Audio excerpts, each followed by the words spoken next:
Hi friends, இன்றைக்கி நம்ம daily லைஃப்க்கு தேவையான யூஸ்ஃபுல்லான கிச்சன் டிப்ஸ் அண்ட் ட்ரிக்ஸ் தாங்க பார்க்க போகிறோம். வீடியோ ரொம்ப யூஸ்ஃபுல்லாக இருக்குங்க. வீடியோவை ஸ்கிப் பண்ணாமல் முழுமையாக பாருங்கள் ஃப்ரெண்ட்ஸ். இந்த டிப்ஸில் உங்களுக்கு ஏதாச்சும் ஒரு டிப்பு யூஸ்ஃபுல்லாக இருக்குன்னு நினச்சிங்கன்னா மறக்காமல் நம்மளோட சேனலை சப்ஸ்கிரைப் பண்ணிக்கோங்க, மறக்காமல் லைக் பண்ணிக்கோங்க. இப்போ வாங்க நம்ம வீடியோக்குள்ளே போய் என்னென்ன டிப்ஸ்ன்னு சொல்லி ஒவ்வொன்றா பார்க்கலாம்.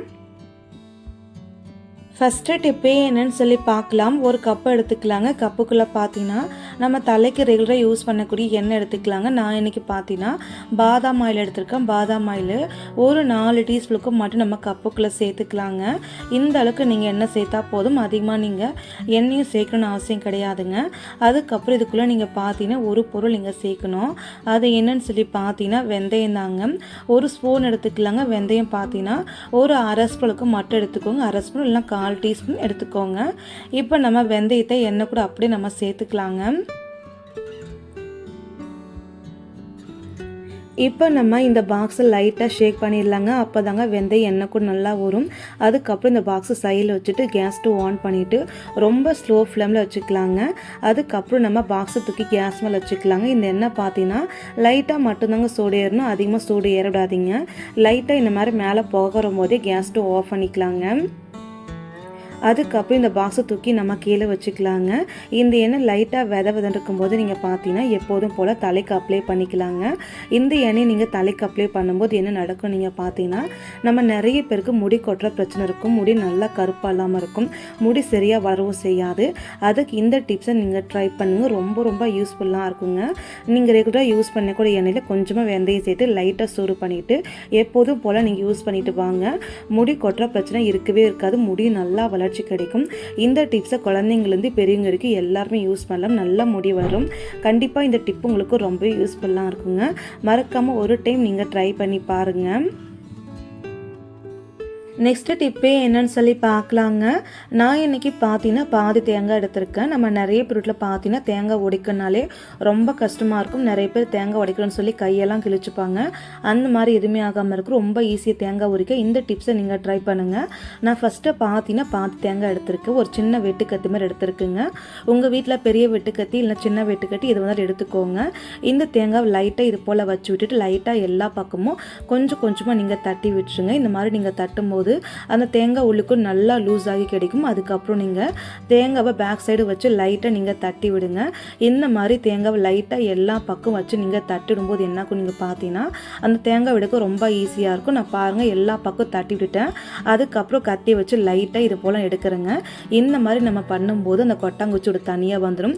அந்த தேங்காய் அழகாக தனியாக வந்து கிடைக்குங்க. கண்டிப்பாக இந்த டிப்பு உங்களுக்கு ரொம்ப யூஸ்ஃபுல்லாக இருக்கும். தேங்காய் உடைக்குன்னு கஷ்டப்படாமல் இது போல் நீங்கள் லைட்டாக தேங்காய் மேலே அங்கங்கே தட்டி விட்டாலே அந்த தேங்காய் லைட்டாக லூஸ் ஆயிரும். லூஸ் ஆகும்போது கத்தி வச்சு அழகாக நீங்கள் தேங்காய் மட்டுமே எடுத்துடலாங்க. கண்டிப்பாக இந்த டிப்பு உங்களுக்கு யூஸ்ஃபுல்லாக நினைக்கிறேன். யூஸ்ஃபுல்லாக இருந்துச்சுன்னா மறக்காமல் வீடியோக்கு லைக் பண்ணிக்கோங்க. அதுக்கப்புறம் நீங்கள் தேங்காவோடு ஃபுல்லாக நீங்கள் எடுத்து வச்சுக்கோங்க. அதுக்கப்புறம் நீங்கள் எப்போதும் போல் தேங்காய் நீங்கள் செஞ்சு சாப்பிட்டுக்கலாம். இல்லை நீங்கள் தேங்காவை இப்படியே நீங்கள் ஸ்டோர் பண்ணி வச்சுக்கலாங்க. நெக்ஸ்ட்டு டிப்பே என்னன்னு சொல்லி பார்க்கலாங்க. நம்ம வீட்டில் ரெகுலராக யூஸ் பண்ணக்கூடிய லைட்டர் எடுத்துக்கலாங்க. லைட்டர் மேலே பார்த்தீங்கன்னா துருப்பிடிச்சு கரை, அழுக்கு கரை, எல்லா கரையும் இருக்குங்க. அந்த மாதிரி கரையெல்லாம் போகிறதுக்கு இந்த டிப்ஸை நீங்கள் ட்ரை பண்ணுங்கள். நம்ம வீட்டில் நம்ம ரெகுலராக யூஸ் பண்ணக்கூடிய பேஸ்ட் எடுத்துக்கலாங்க. நீங்கள் எந்த பிராண்டட் பேஸ்ட் எடுத்தாலும் சரிங்க, கொஞ்சமாக நீங்கள் லைட்டர் மேலே போட்டு விட்டுருங்க. அதுக்கப்புறம் நீங்கள் பேஸ்ட் வச்சு கை வச்சுட்டு லைட்டர் ஃபுல்லாகவே நல்லா நம்ம தேய்ச்சி விட்டுக்கணுங்க. இந்த மாதிரி லைட்டர் மேலே எல்லா பக்கமும் நல்லா நம்ம தேய்ச்சி விட்டுருணுங்க. இந்த மாதிரி நீங்கள் தேய்ச்சி விட்டாலே போதும். லைட்டர் மேலே ஒரு மனம் மங்கி போன கலர், அழுக்கு கரை, துருப்பிடிச்ச கரை, எந்த கரையாக இருந்தாலும் எல்லாமே காணாமல் போயிடும். இப்போ நம்ம கோல்கேட் பேஸ்ட்டு எல்லா பக்கமும் நல்லா நம்ம அப்ளை பண்ணிவிட்டு ஒரு செகண்ட் போல் இந்த மாதிரி நல்லா நம்ம தேய்ச்சி விட்டுடலாங்க. இந்த மாதிரி நீங்கள் நல்லா தேய்ச்சி விட்ட பின்னாடி ஒரு துணி எடுத்துக்கலாங்க. தண்ணி ஊற்றி க்ளீன் பண்ணாமல் ஒரு துணி எடுத்துக்கலாங்க. துணி எடுத்துகிட்டு இந்த பேஸ்ட் நம்ம நல்லா தொடச்சி விட்டுடலாங்க. இந்த மாதிரி நம்ம எல்லா பக்கமும் தொடச்சிட்டு நீங்கள் பாருங்கள். அந்த லைட்டர் நல்லா புதுசு போல் நல்லா பலன்னு இருக்குங்க. லைட்டர் மேலே துரு பிடிச்ச கரை, அழுக்கு கரை எதுவாக இருந்தாலுமே எல்லாமே போயிருக்கும். லைட்டர் நல்லா பார்க்கவே பலன்னு புதுசு போல் நமக்கு கிடைக்குங்க. கண்டிப்பாக இந்த டிப்பு உங்களுக்கு ரொம்பவே யூஸ்ஃபுல்லாக இருக்குன்னு நினைக்கிறேங்க. மறக்காமல் நீங்களும் ஒரு வாட்டி செஞ்சு பாருங்கள். நெக்ஸ்ட்டு டிப்பு என்னன்னு சொல்லி பார்க்கலாங்க. ஒரு பாக்ஸ் எடுத்திருக்கேன். உங்கள் வீட்டில் நீங்கள் சால்ட்டு கொட்டிக்க போகிறீங்கன்னா மறக்காமல் இந்த டிப்ஸை நீங்கள் ட்ரை பண்ணுங்கள். நான் இன்றைக்கி ஒரு பாக்ஸ் எடுத்திருக்கேன். பாக்ஸ் உள்ளுக்குள்ளே பார்த்தீங்கன்னா 1 டீஸ்பூனுக்கு மட்டும் நான் ரேஷன் அரிசி எடுத்திருக்கேன். நீங்கள் எந்த அரிசின்னு எடுத்துக்கலாங்க. அரிசி எடுத்துகிட்டு உப்பு ஜாடி அடியில் பார்த்தீங்கன்னா அடியில் நீங்கள் கொட்டி வச்சுக்கோ. நான் இன்றைக்கி பிளாஸ்டிக் பாக்ஸில் நான் சேர்த்துக்கிறேங்க. இந்த மாதிரி நீங்கள் அரிசி நீங்கள் சேர்த்ததுக்கப்புறம் மேலே நீங்கள் நார்மல் பேப்பரை அப்பெல்லாம் ஒரு டிஷ்யூ பேப்பரை நீங்கள் வச்சு விட்டுருங்க. அதுக்கப்புறம் நீங்கள் புதுசாக ஓப்பன் பண்ணுற சால்ட் பேக்கெட் இருக்கு இல்லையா, அந்த பேக்கெட் நீங்கள் கட் பண்ணிட்டு எப்போதும் போல் சால்ட்டை நீங்கள் கொட்டி வச்சுக்கோங்க.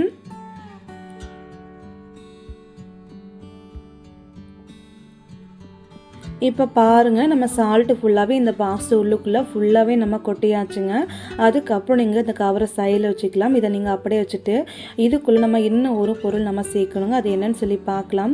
நம்ம வீட்டில் தேங்காய் இருக்கு இல்லையா, தேங்காயோட சின்ன பீஸாக எடுத்துகிட்டு இன்னும் சால்ட் உள்ளுக்குள்ளே நீங்கள் வச்சு விட்ருங்க. இந்த மாதிரி நீங்கள் வச்சு விட்டால் போதும். சால்ட் ரொம்ப நாளைக்கு நல்லா வெள்ளையாக நல்லா மணலாக இருக்குங்க.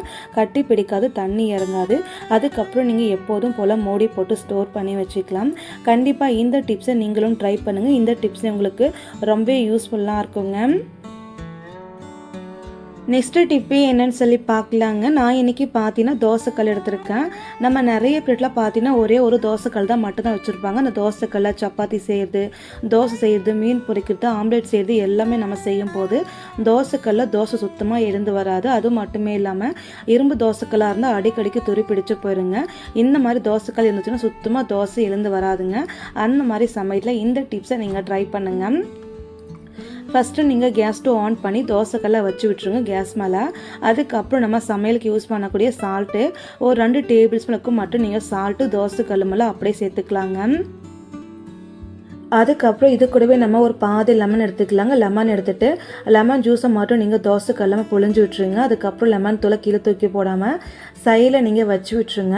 இது கூடவே நம்ம ஷாம்பு பேக்கெட் எடுத்துக்கலாங்க. நான் இன்றைக்கி ₹1 பேக்கெட் ஷாம்பு எடுத்துருக்கேன். இந்த ஷாம்பில் பார்த்தீங்கன்னா ஒரு பாதி ஷாம்பு மட்டுமே நம்ம தோசைக்கல்லாமல் ஊற்றிக்கலாங்க. பாருங்கள், பாதி ஷாம்பு மட்டும் ஊற்றியாச்சு. பாதி ஷாம்பை நீங்கள் அப்படியே வச்சுருங்க. அதுக்கப்புறம் தோசைக்கல்லை க்ளீன் பண்ணுறதுக்கு முன்னாடி ரொம்ப சிம்மில் வச்சுக்கோங்க. கூடவே லெமன் தூள் ஒரு ஸ்போக் எடுத்து லெமன் தூளை இது போல் குத்திட்டு நல்லா நீங்கள் தேய்ச்சி விட்டுருங்க. இந்த மாதிரி நீங்கள் தேய்க்கும் போது பார்த்தீங்கன்னா சால்ட் ஃபுல்லாகவே நல்லா ட்ரை ஆகணும். நல்லா ட்ரை ஆகிற வரைக்கும் நல்லா நீங்கள் தேய்ச்சி விட்டுருங்க. தோசைக்கல் ஃபுல்லாகவே நல்லா நீங்கள் தேய்ச்சி விடுங்க. முக்கியமாக இரும்பு தோசைக்கல்லாம் சென்டரில் இலை செய்யாது, சென்டரில் நல்லா நீங்கள் தேய்ச்சி விடுங்க. இந்த மாதிரி நம்ம எல்லா பக்கமும் சால்ட் ஃபுல்லாக ட்ரை ஆகிற வரைக்கும் நல்லா நம்ம தேய்ச்சிட்டுருங்க. இந்த மாதிரி நீங்கள் தேய்ச்சிட்டதுக்கப்புறம் நீங்கள் பார்த்தீங்கன்னா இந்த ஸ்போக்கை நீங்கள் சைடில் அப்படியே வச்சுட்டு இது மேலே கொஞ்சமாக மட்டுமே நம்ம தண்ணி சேர்த்துக்கலாங்க. கொஞ்சமாக மட்டும் நீங்கள் தண்ணி தெளித்து விட்டதுக்கப்புறம் பார்த்தீங்கன்னா மறுபடியும் நம்ம நல்லா தேய்ச்சிக்கணும். இந்த மாதிரி நீங்கள் தேய்க்கும் போது பார்த்தீங்கன்னா தோசை கல் மேலே எந்த வித அழுக்காக இருந்தாலும் எல்லாம் வெளியே வந்துடும். முக்கியமாக நீங்கள் பார்த்தீங்கன்னா நிறைய பேர் நினைப்பீங்க ஷாம்பு நீங்கள் சேர்த்துக்கிறதுனால தோசை கல் மேலே ஷாம்பு வாசனை அடிக்கும்னு கேட்டுப்பீங்க. கண்டிப்பாக ஷாம்பு வாசலாம் எதுவுமே அடிக்காதுங்க. இந்த மாதிரி நீங்கள் க்ளீன் பண்ணும்போது எல்லா தோசைக்கல்லுமே ரொம்ப சூப்பராக இலை செய்யுங்க. இப்போ நம்ம எல்லா பக்கம் நல்லா தேய்ச்சதுக்கப்புறம் மறுபடியுமே நம்ம கொஞ்சமாக நம்ம தண்ணி தெளிச்சுட்டு எல்லா பக்கமும் நல்லா ஒரு டைம் லெமன் தூளை வச்சு நல்லா தேய்ச்சி விட்டுறலாங்க. இந்த மாதிரி நீங்கள் நல்லா ஒரு டைம் தேய்ச்சதுக்கப்புறம் பார்த்தீங்கன்னா இந்த லெமன் தூளை நீங்கள் ஸ்போக்கு எல்லாமே அப்படியே வச்சுட்டு இந்த தோசைக்கல்லை நீங்கள் துணி வச்சு பிடிச்சி தண்ணி ஃபுல்லாகவே நீங்கள் சிங்கில் ஊற்றிடுங்க. சிங்கில் ஃபுல்லாக நீங்கள் ஊற்றி விட்ட பின்னாடி ஒரு டைம் நீங்கள் தண்ணி ஊற்றிட்டு கை வச்சு நல்லா தேய்ச்சி விடுங்க. தோசைக்கல்லை நீங்கள் தேய்க்கிறதுக்காக சோப்பெல்லாம் எதுவுமே யூஸ் பண்ணக்கூடாது. வெறும் நார்மல் தண்ணி மட்டும் வச்சு நல்லா தேய்ச்சி விட்டு க்ளீன் பண்ணிக்கோங்க. இப்போ பாருங்கள், ஃபுல்லாகவே நான் க்ளீன் பண்ணிவிட்டு வந்துட்டேன். மறுபடியும் தோசைக்கல்லை நம்ம கேஸ் மேலே வச்சு விட்டுடலாங்க. ஈரம் ஃபுல்லாக நல்லா காயிட்டுங்க, அது வரைக்கும் வெயிட் பண்ணலாம். இப்போ பாருங்கள், ஈரம் ஃபுல்லாகவே நல்லா காஞ்சிடுச்சு. தோசைக்கல் மேலே துருப்பிடிச்ச கரை எல்லாமே போயிடுச்சு. தோசைக்கல் பார்க்கவும் நல்லா பளிச்சுன்னு இருக்குங்க. அதுக்கப்புறம் நீங்கள் பார்த்தீங்கன்னா தோசைக்கல் மேலே ஒரு ஸ்பூனுக்கு மட்டும் ஃபஸ்ட்டு எண்ணெய் ஊற்றிட்டு ஒரு வெங்காயத்தை பாதியை கட் பண்ணிவிட்டு எல்லா பக்கமும் நல்லா நீங்கள் தேய்ச்சி விட்டுருங்க. முக்கியமாக தோசைக்கல் சென்டரில் நல்லா நீங்கள் தேய்ச்சி விடுங்க. இந்த மாதிரி நம்ம வெங்காயத்தை வச்சு எல்லா பக்கம் நல்லா நம்ம தேய்ச்சாச்சுங்க. அதுக்கப்புறம் நம்ம வெங்காயத்தை சைடில் வச்சுக்கலாம். கேஸ் ஸ்டவ் சிம்மில் வச்சுட்டு ஃபஸ்ட்டு நீங்கள் மெலிசாக தோசை ஊற்றாமல் ஃபஸ்ட்டு தோசைக்குள்ளே க்ளீன் பண்ண உடனே நீங்கள் பார்த்தீங்கன்னா நல்லா தப்பமான தோசை நீங்கள் ஊற்றுக்கணுங்க. அதாவது ஆனியன் ஊத்தாப்பெல்லாம் ஊற்றுவீங்க இல்லையா, அந்த மாதிரி ஆனியன் ஊத்தாப்பம் நீங்கள் ஊற்றிக்கணுங்க. நான் இன்றைக்கி ஒரு 2 கரண்டிலுக்கு மாவு எடுத்துக்கிட்டேன். மாவு ஊற்றிட்டு தோசை கிழமையில் லைட்டாக மட்டும் நீங்கள் தேய்ச்சிட்டுக்கோங்க. அதிகமாக தேய்ச்சி விடாதீங்க. லைட்டாக மீடியம் சைஸ் தோசையை நான் ஊற்றிக்கிறேங்க. அதுக்கப்புறம் தோசை ஓரங்களை லைட்டாக எண்ணெய் நம்ம ஊற்றி விட்டுடலாங்க. அதுக்கப்புறம் தோசை நல்லா வெந்து வரணும். வேகத்துக்கு முன்னாடி தோசை கையை வச்சு எடுத்துடாதீங்க. தோசை நல்லா வெந்ததுக்கப்புறம் பார்த்தீங்கன்னா ஃபஸ்ட்டு தோசை கை எடுத்துகிட்டு தோசை ஓரங்களை ஃபஸ்ட்டு லைட்டாக எடுத்து பாருங்கள் வெந்திருக்காளேன்னு சொல்லிட்டு. வெந்திருக்குன்னா லைட்டாக நீங்கள் திருப்பி போட்டால் போதும். அழகாக தோசை பிஞ்சு போகாமல் அழகாக சூப்பராக எழுந்து வருங்க. உங்கள் வீட்டில் இரும்பு தோசைக்கல்ல சரியாக தோசை வெலை ரொம்ப அருந்து போகுதுன்னா எல்லாத தோசைக்கல்லையும் இந்த மெத்தட் நீங்கள் ட்ரை பண்ணிங்க. ரொம்ப சூப்பராக தோசை எழுந்து வருங்க. இந்த மாதிரி நீங்கள் க்ளீன் பண்ணி பாருங்கள். அவ்வளோ சூப்பராக தோசை எழுந்து வரும். அதுக்கப்புறம் நீங்கள் எப்போதும் போல் மெலிசாக நீங்கள் தோசை ஊற்றிக்கலாங்க. கண்டிப்பாக இந்த டிப்ஸை நீங்கள் ட்ரை பண்ணுங்கள். நெக்ஸ்ட்டு டிப்பு என்னன்னு சொல்லி பார்க்கலாங்க. நான் இன்றைக்கி பார்த்தீங்கன்னா பாட்டில் மூடி எடுத்துருக்கேன். அதாவது பெரிய பாட்டில் மூடி தாங்க. பாட்டில் உடஞ்சி போனதுனால மூடி இருந்தாலும் கீழே தூக்கி போடாமல் எப்படி யூஸ் பண்ணலான்னு சொல்லி பார்க்கலாம். இந்த பாட்டில் கேப்பை நம்ம அப்படியே வச்சுக்கலாங்க. அதுக்கப்புறம் ஒரு பழைய கத்தி இல்லை வேற கத்தி வச்சு கேஸில் சூடு பண்ணிக்கோங்க கத்தியை. இந்த பாட்டில் கேப்பை நான் கட் பண்ணி காமிக்கிற பாருங்கள். இது போல் நீங்கள் கட் பண்ணி எடுத்துக்கோங்க. ஒரு பக்கம் இந்த மாதிரி நான் கட் பண்ணிக்கோ இல்லையா, அதே மாதிரி ஆப்போசிட் சைடாக நேராக பார்த்து அதே மாதிரி நம்ம கட் பண்ணி எடுத்துக்கலாங்க. கட் பண்ணும்போது கொஞ்சம் கேர்ஃபுல்லாக நீங்கள் கட் பண்ணிக்கோங்க, இல்லைனா கையில் சூடுபட வாய்ப்பு இருக்குங்க.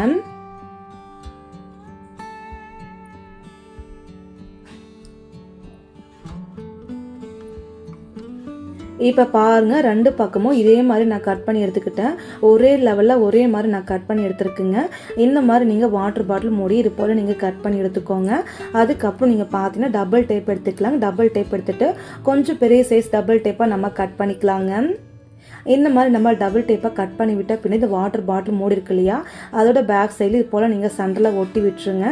ஒட்டி விட்ட பின் லைட்டாக கை வச்சு நீங்கள் ப்ரெஸ் பண்ணுங்கள். அப்போ தாங்க டபுள் டேப்பு வாட்டர் பாட்டில் மூடி மேலே நல்லா ஸ்ட்ராங்காக ஒட்டிக்கும்.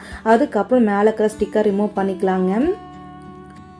இந்த டிப்ஸை எதுக்காகன்னு சொல்லி பார்த்தீங்கன்னா நிறைய பொருட்களை பார்த்தீங்கன்னா சுவிட்ச் ஒயர்லாம் இருக்கு இல்லையா, ஒயரில் நம்ம அங்கங்கே போட்டு விட்டுருவோங்க. அந்த ஒயர் நம்ம கீழே போட்டு வைக்காமல் இது போல் நீங்கள் எங்கேயாச்சும் ஒரு ஓட்டில் இந்த வாட்டர் பாட்டில் கேப்பை ஓட்டிட்டு கரெக்டாக நீங்கள் சுவிட்ச் ஒயரை நீங்கள் போட்டு விட்டுக்கலாங்க. நான் இன்றைக்கி பார்த்தீங்கன்னா மிக்ஸி ஒயர் இருக்கு இல்லையா, மிக்ஸி ஒயரை சுற்றி வச்சுருப்பேன். அந்த மாதிரி சுற்றி வைக்காமல் இது போல் நீங்கள் ஒயரில் நீங்கள் போட்டு வச்சுக்கிட்டால் போதும். பார்க்க ரொம்ப அழகாக இருக்கும். எடுத்து யூஸ் பண்ணுறதுக்கு ரொம்ப ஈஸியாக இருக்குங்க. கண்டிப்பாக இந்த டிப்ஸை நீங்கள் ட்ரை பண்ணி பாருங்கள். ஓகே ஃப்ரெண்ட்ஸ், இந்த டிப்ஸில் உங்களுக்கு எந்த டிப்ஸை பிடிச்சிருக்குன்னு சொல்லி கீழே கமெண்ட் பாக்ஸில் கமெண்ட் பண்ணுங்கள்.